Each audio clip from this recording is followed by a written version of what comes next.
Hi, everyone. Thanks for joining us this afternoon for our panel discussion. This afternoon's discussion is going to be based on some thermal energy storage conversation, some technologies and policies. We have our three panelists here, and I'll quickly introduce them, and then I'll hand the mic off and allow them to do a little further introduction and some background. So directly to my left, we have Dr. Wayne Groszko, research scientist with NSCC's Applied Energy Research Group. Brian Wile, communications analytics commercial analytics and structuring with Emera Energy Services, and Dr. Louis Desgrosseilliers, CEO and founder of Neothermal Energy Storage. Wayne, if you want to give the folks a quick detailed background on some things, that'd be great.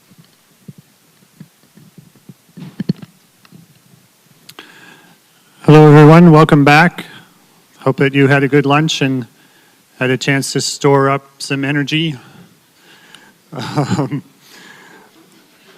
Yeah. I see a lead balloon coming down. For me, the topic of thermal energy storage is super interesting and also very important. And I think we had a great lead off into it with Andy Swingler's talk just before lunch. Really, the crux of the matter was already up there on a slide. It is that in existing homes in Nova Scotia, something on the order of 80% in many cases of the energy used is used in a form of thermal energy. That being mostly the space heating and the water heating.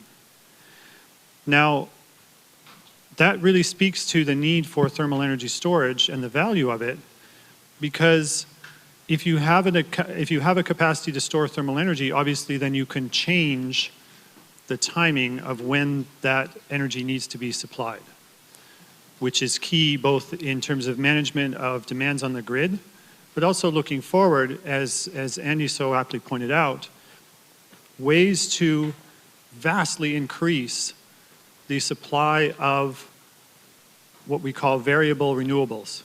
So things like wind and solar. To take an example, wind energy is a fantastic resource in Nova Scotia. It can be developed cheaply. There's room on our land for much more of it than what we currently generate. And we have the opportunity, if we can store enough of that thermal energy, or of that, let's say, generated wind energy, to be able to make use of it when it's needed, make use of those surpluses when it's windy, and trade them for time later when it's not windy. So it's an ideal system, and especially because looking at wind energy as a resource, the winds are actually on average stronger in the winter than they are in the summer here in Nova Scotia. And when the wind does arrive, it also increases the heating load by blowing the heat out of the home. So wind energy is a fantastic resource. I'll just put together a little, this day is about numbers, so I did put together a quick couple of numbers. There are over 200,000 single detached dwellings or homes in Nova Scotia, and that's just the single family detached homes. If we roughly imagine that by using thermal energy, we could shift 5 kilowatt demand in each of those buildings, maybe that's ambitious, but if we could, that's 1,000 megawatts of demand to be shifted around. I'm not claiming we're going to get that far soon or even ever, but picture in your mind that we install another 1,000 megawatts of wind capacity over what we have now. We potentially have a way to make use of that extra capacity by storing it in thermal energy. So I'll just set it off with that big picture, maybe pie in the sky viewpoint. Good afternoon, everyone. My name is Brian Wile. I promise I will not do any thermal storage jokes today. So I work for Emera, and we are obviously very interested in energy data. So to that end, we actually struck up a little bit of a project internally to look at what kind of value highly detailed energy data could have to customers as well as to the utilities themselves that supply customers with electricity. So to that end, I guess we partnered up with a couple of different companies that do exactly this. So the first one was a company called SMAPI. They're a company out of Belgium. And what they do is they effectively provide some sub-metering at the circuit level, almost in real time. So for a customer, that can tell them basically what's driving their energy bill. That's probably valuable insight for customers, but also for the utility for a number of different reasons. So that was the first technology we applied. And the second technology we applied was something called the Quanta. And that's a retrofit product that sits on top of an electric hot water heater. So show of hands here, who heats their home's water supply with electricity? Okay. That looks about like the provincial statistic. About half the homes in the province use electricity to heat their hot water. So that creates a great opportunity for thermal storage. So what we decided was to partner this technology, SMAPI, with a Quanta to determine what value that highly granular data could provide us in finding demand response participants, and then tuning our controls and measurement verification of demand response in those type of events. So we partnered up with the NSCC and Wayne and the Applied Energy Research Lab to look at how technically feasible it was to do this, retrofitting electric hot water tanks. And they had a wonderful little system already set up that saves us from having to turn hot water taps on and off. And data already on what customers in Halifax did with hot water. So we leveraged that technology that they had in the lab and tried to understand exactly how deep demand response could be for Halifax residents. So the results up on up on the screen there show two different important features of EnergyDATA that kind of came out through the process here. So the first one is that customer segmentation at the very beginning of a demand response program is really only enabled with good energy data, good customer data. And that's an important feature for driving cost effectiveness in a demand response program. The second part is that you can very easily measure and verify with these types of devices. So, and in fact, the load reductions that we saw in this were not quite in the order of the 5 kilowatts that Wayne sort of has aspirationally set. But again, these types of technologies can shift pretty reliably load in a residential setting.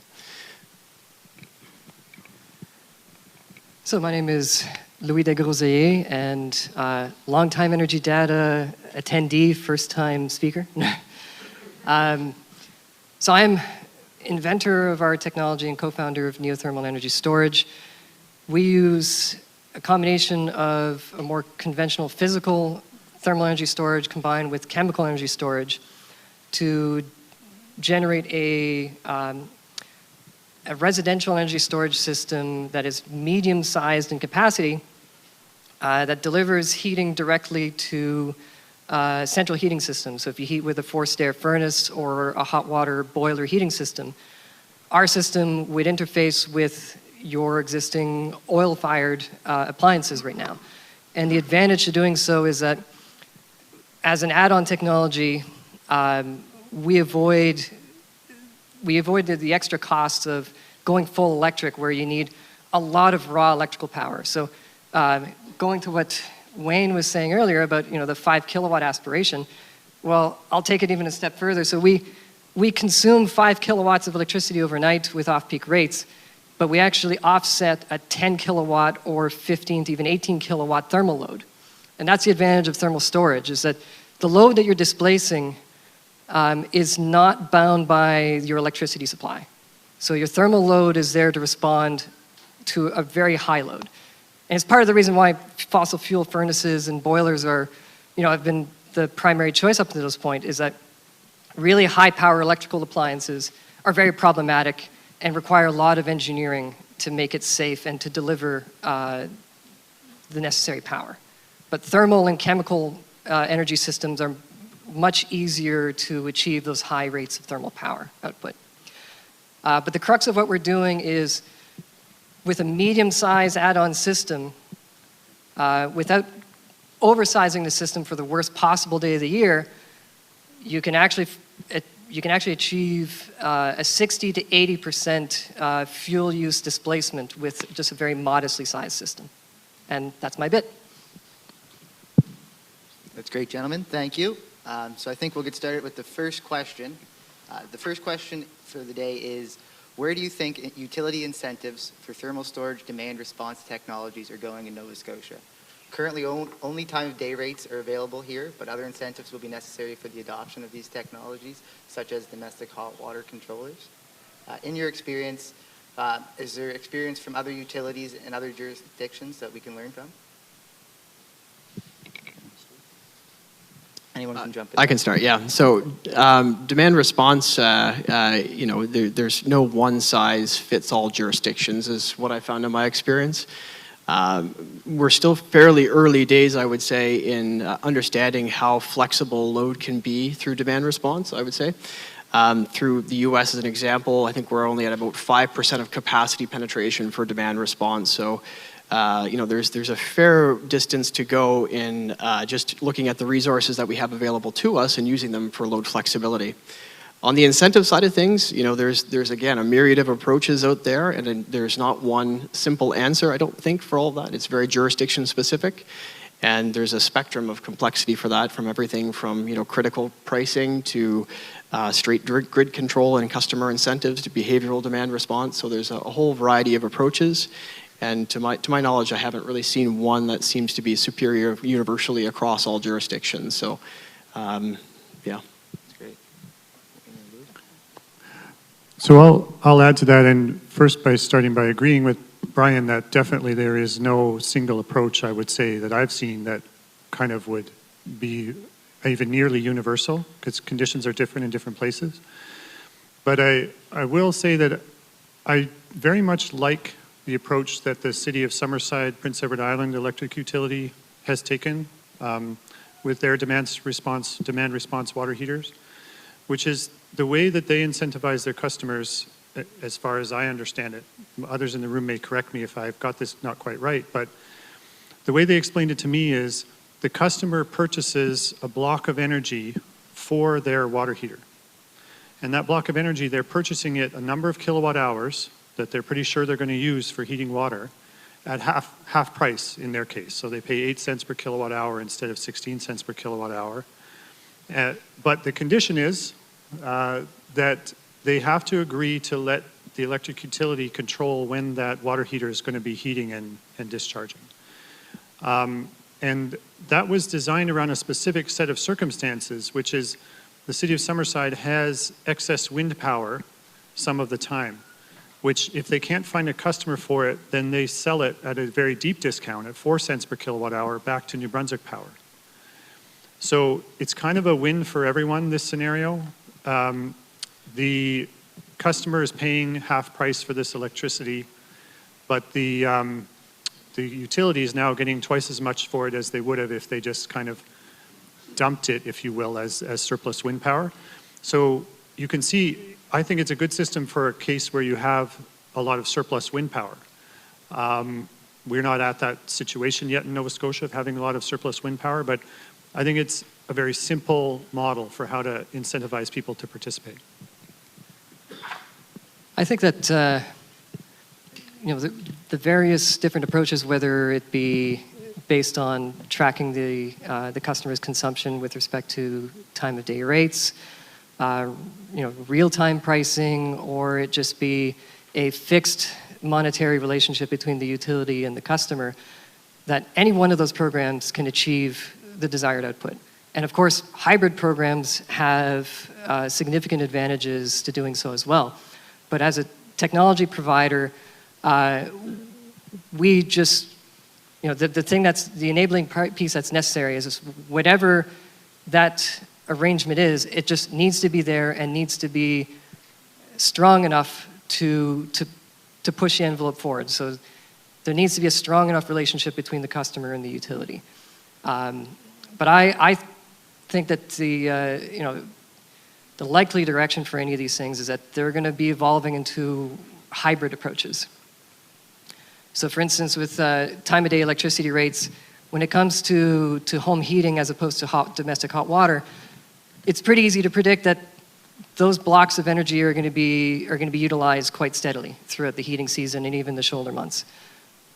So having a more sophisticated approach might not be necessary. And I think time of day rates generate a very, very excellent backbone as far as either utility-customer relationship, but also a basis on which for the technology to act as well and deliver. But where I think that a hybrid approach would be very interesting is that with these things deployed into the field, technology providers are just as easy to adapt to fixed periods as they are to more dynamically shifting structures. And having something that's always there to respond to a very well-characterized situation is good, but there are opportunities that arise, whether it's due to system reliability and robustness or due to resource availability. And I think having that extra capability will go a long way in the future. Now, as to how that's incentivized, I'm not entirely sure, but it will play an important role in my opinion. So just one more thought on that. So, we talk about incentives, but there are behavioral DR type programs out there that also don't necessarily require those type of incentives. And actually in the past, I don't know if people recall, but a couple years ago there was a rather large solar eclipse, and there was quite a bit of concern around decreased solar production causing some issues across a number of different RTOs in the US in particular. Nest actually went out and just blasted their customers with a thing on Twitter and said, we would really like it if people were to voluntarily turn off their air conditioners and turn off their any cooling devices they have in their homes, just as a way to help save some energy. And the Nest was able to show a 700 megawatt reduction across the US from that one behavioral DR event, which required no incentives whatsoever. So I think, culturally there's a bit of a difference too between when DR programs were first conceived and where we are today, that there's perhaps different motivations for people participating and different reasons. So, and again, just more highlighting the potential there is out there for that type of DR. I'll just have one last thing to add to this as well, is that, with respect to a hybrid approach where, there are circumstances where a real-time event would generate a lot of benefit to the utility, especially from a reliability or from a supply perspective, that the economic relationship between the utility and the customer doesn't necessarily need to change to have that capability. I think a compensation based primarily on some other method like time-of-day rates could still be there, but that if you have that capability, perhaps the customer can have a slightly deeper discount on those time-of-day rates, but to give the utility that ability to intervene at any other occasion. So I think there could be a trade-off, and it doesn't necessarily have to be compensated as these events occur. It could be compensated by any other means, but the capability could be there. That's great, guys. Thanks for that. Lots of interesting points there. So if nobody has anything else to add, I think we'll move on to our second question. The second question for today is related to smart meters and advanced metering infrastructure. So the question is, do you think, or will the rollout of smart meters in Nova Scotia make these type of technologies easier to use for demand response purposes? Whoever wants to start there? Yeah. So from the point of view of delivering a demand response technology, the smart meters themselves play very little role in how we design our technology. So how we deploy it and how it functions doesn't depend on that infrastructure whatsoever. However, we do take it for, we have to assume that that infrastructure is there to facilitate the relationship between the utility and the customer. So that the appliances don't necessarily need it as an infrastructure. We have other means of generating control in more sophisticated fashions, and that rely on more universally available protocols and networks. But smart meters do play a very pivotal role, I think, in that consumer-utility relationship. So it provides a secure and an accurate means of metering in a more sophisticated level, and for the utility to track system behavior so that they could roll out some more sophisticated real-time demand response calls. So I think that's where it plays a role. It helps in the whole ecosystem, but it does not help in designing a product or helping it function.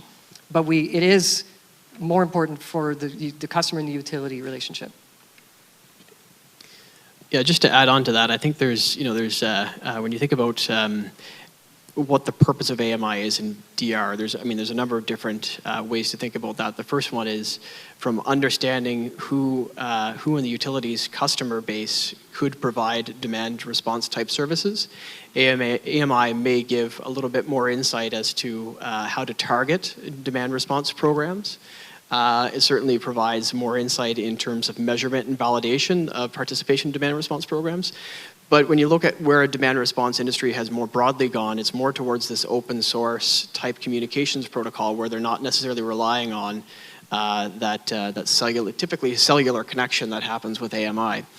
From a utility perspective, again, I'm not inside the utility, but from the utility's perspective, what I hear is that, cellular is often the choice, even though it's more expensive simply because of reliability concerns. And you can certainly see that in some of the data that we've collected on some of the devices we have that leverage home Wi-Fi as an example. Where a customer switches their internet service provider, changes their router, a power outage. Any one of these events can cause an interruption in service and kind of reduces the economics of a demand response program. But again, the industry, I think, more broadly has evolved more towards leveraging those type of open source protocols for using more devices in the home in particular.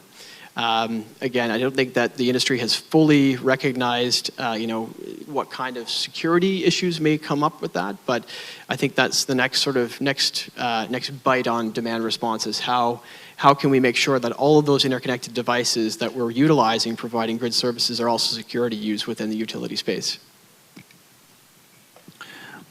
I wouldn't really have much to add to what was already said, except that it seems to me that the AMI smart meter is a fantastic analytical tool for the utility and everyone else who has access to that data, including the customer potentially. But as we're seeing, the control end, where you're controlling the devices, really seems to be evolving to running through other communication protocols. So, yeah, I'm kind of seeing the same thing.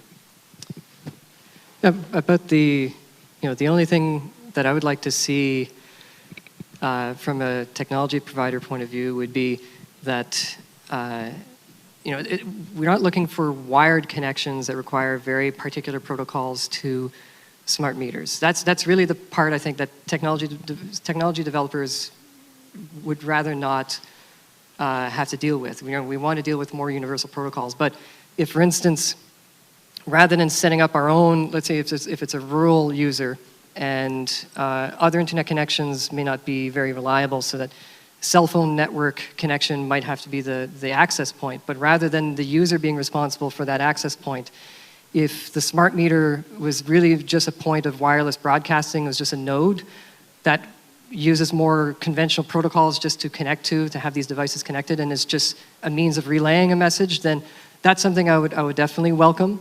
But that, I think, would be its only purpose from interfacing with our type of technology. So we definitely would not be looking for a wired approach that I think was seemed to be touted at the beginning of the rollout of smart meters early on.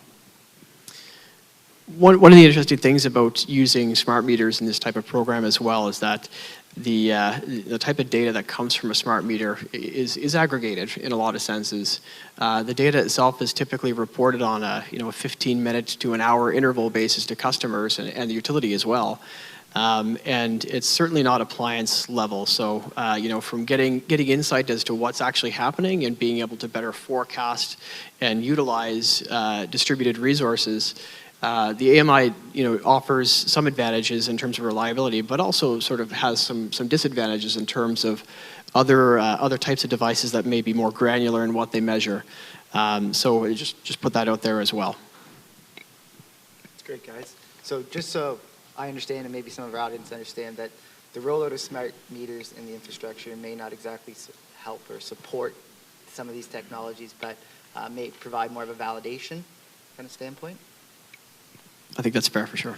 Yeah, but it certainly, if it could be piggybacked on and just essentially a wireless access point could be plugged into it, that would give it internet connectivity separately from a customer connection, then that would be very much welcomed.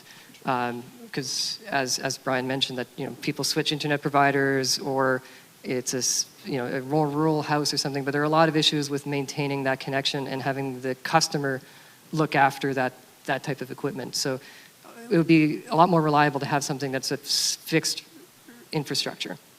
But it still has to be web connected at the end of the day. It has to deliver that service. Yeah, just to emphasize that point, on our lab we get quite a few very interesting startup companies come with a device, and we're going to help work on the device, and that's very cool, that's very fun. One of the first questions I ask is, how is it going to connect to the cloud? Because everything is going to connect to the cloud and the data is going to happen, but when you get right there on the ground, some of the folks we're working with, Wi-Fi is very unreliable in this regard, and sometimes non-existent. Some places even there's no cell phone network. Like one thing we're looking at, radio frequency broadcast to a drone that flies over every now and then. This is in a place with essentially no service. So that connection, how you're going to get the data to the cloud is actually one of the important first questions to ask. So if the utilities and the smart meter industry could solve that, that would be fantastic. I'll just add one last thing here too, that we've been following the lead from a few other DR companies and using some of their hardware and their connectivity. And largely we found that it's been most helpful to probably have technology that is not using the customer's Wi-Fi network, but still using their internet connection. So it has to usually be a hardwired base station that is a node to specifically these kinds of devices. And so that's where I'd like to add that extra bit. Thanks, guys. That's fantastic. I think in the interest of time, we have 10 minutes allocated for some questions from the audience. So I think at this point, we'll probably turn it back over to our MCs and see if anyone in the audience has a question for our panelists.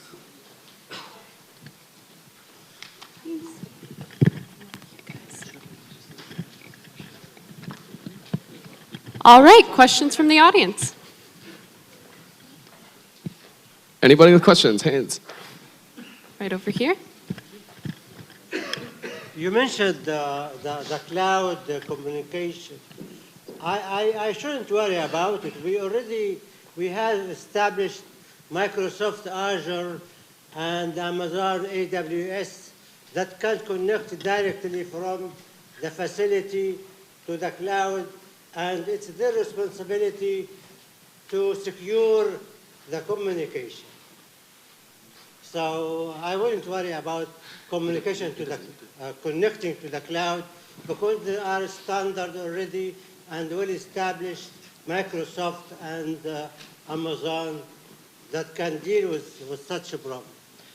The other thing, I have a question about the smart meter. Who owns the smart meter? Is it the customer or Nova Scotia Power? And depends on who owns the smart meter, who owns the data coming from the smart meter. Thank you.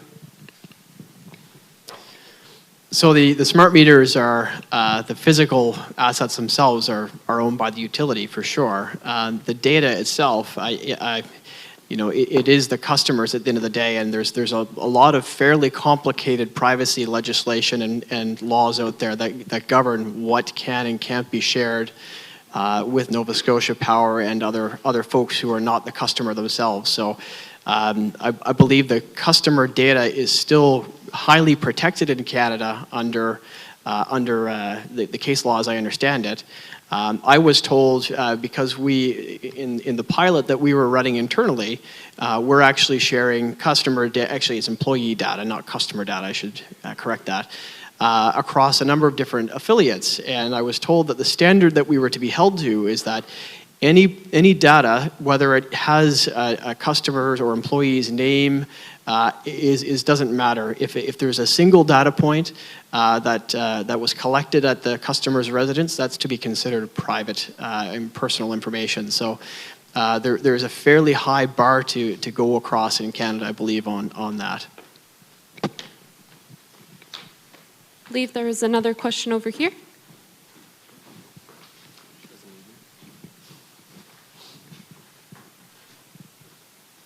With the Advanced Meter Initiative, when the UARB approved the project back a few years ago, one of the aspects in codicils of the approval was the implementation of time-of-day rates for all ratepayers across the board, 365, whereas ETS currently right now only provides time of day during the heating period.